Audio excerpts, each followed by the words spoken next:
This is the RAC basic sample family that comes with Revit. Now, if we take a look at it, it appears to be a table.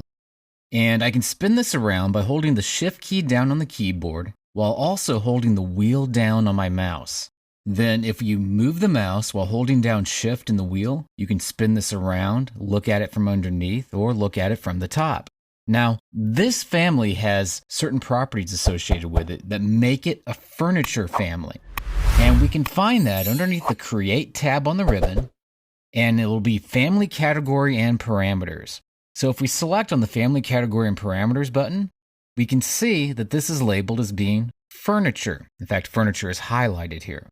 This list shows all the different kinds of families that this piece of furniture could be. So even though it's not specifically called a table, it is called a furniture. If, on the other hand, we wanted to call it something else, all we would need to do is highlight that other thing here on the list, and it would become that kind of object when it comes to scheduling it, as well as some of the default properties that are associated with it. So, for example, if I wanted this to be part of the Furniture Systems category instead, I could just highlight on that, and then it would schedule as being a furniture system. If I move up here and select on Doors, it's going to give me a warning message, but it's going to say that this is a door now. And if I would click on OK, insert it into my project, it would register as being a door object instead of a piece of furniture. So if you ever download a family off of an online resource, or you have somebody in your office who doesn't really know how to create Revit families, you load that into your project and then you can't find it anywhere, there's a very good chance that what has occurred is that here in the Family Categories and Parameters, it's been mislabeled as the wrong kind of object. So you can always come back in here and then highlight the kind of object it should be, and then from there on out it will schedule as that kind of object. Now, a couple other things to know about are these family parameters down below this list. 3 things in particular. One is work plane based.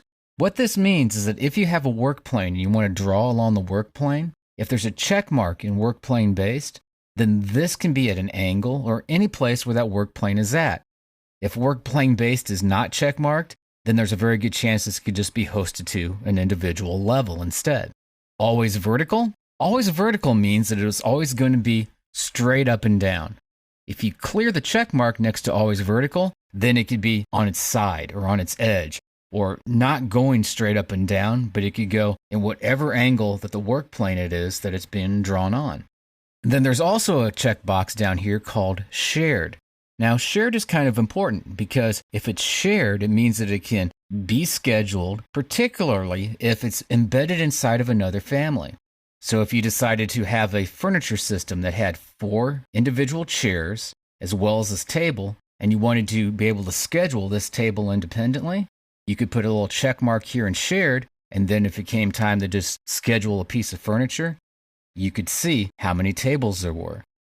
If you did this with a chair, and there was 4 chairs going around the table, you'd be able to schedule each chair instead of it just registering as being one piece of furniture. So the family categories and parameters, which can be found underneath Create, and then this button right here, allow you to categorize what kind of family this is, as well as where it's going to schedule in the Revit environment.